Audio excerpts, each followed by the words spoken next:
inflation, instability, seguridad, kalusugan, edukasyon, ay pag-develop sa human resources natin, health, work, population control, accessible quality education, healthcare. Poor healthcare, family planning, abandonment. Population control, work policy, and parenting. So population control, education when it comes to family planning, family abuse. Population, the OFW situation, just the cost of travel. Balance between work and rest, it's better education, better distribution of the population across these 7,000 islands. Hi, I'm Migi. Hi, I'm Deanne. As we all know, this year's elections are fast approaching, just over a month away. Everyone has to be concerned in some way. There were, and still are, multiple issues and problems within the Philippines that are yet to be addressed by our next government officials. So we roamed around and asked you guys for your say concerning one type of issue, family issues. Here are your top 5 answers to the question, what family-related issues in the Philippines should be addressed by the next Philippine President? Flexible work policies. Policies have been made in order to make sure that benefits of employees are protected. To mention a few related to family-based conditions, sick leave, maternity and paternity leave, and family planning services. These are part of the law and is being overseen by the Department of Labor and Employment. Where these laws are not followed, sanctions and penalties are being imposed to the employers. Sadly, some of those employers are still able to get away with it. Thus, proper implementation and follow-up must be done by the government to ensure employees are getting the benefits they deserve to sustain the family's needs. Every family needs income stability to provide the needs of its members.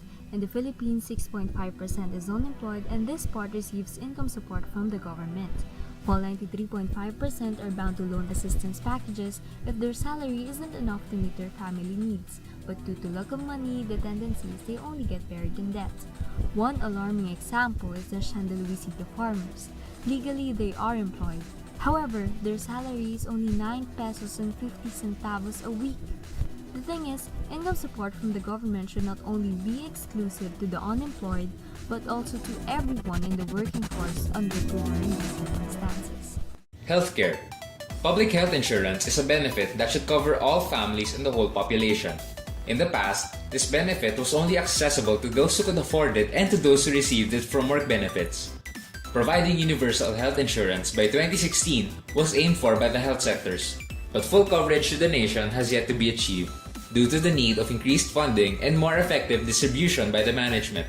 So, families that are not yet covered by public health care cannot avail of this benefit for the times they need it most. Every family needs income stability to provide the needs of its members. In the Philippines, 6.5% is unemployed and this part receives income support from the government, while 93.5% are bound to loan assistance packages if their salary isn't enough to meet their family needs. But due to lack of money, the tendency is they only get buried in debt. One alarming example is the Luisito farmers. Legally, they are employed. However, their salary is only 9 pesos and 50 centavos a week.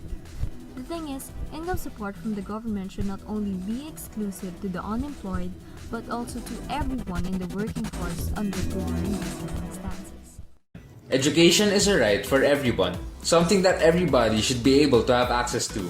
Sadly, due to the commercialization of education, access to this right becomes hindered to those who have financial problems within their family.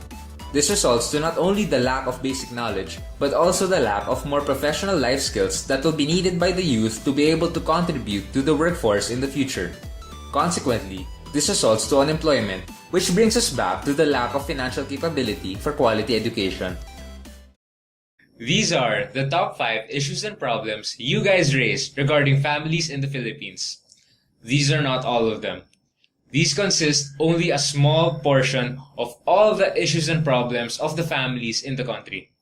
Furthermore, these issues and problems regarding the family are only a part of all the issues to be addressed here in the Philippines by our next president and the government. So, we urge you guys to do your job as responsible citizens and vote. But not just vote. Vote for the right people.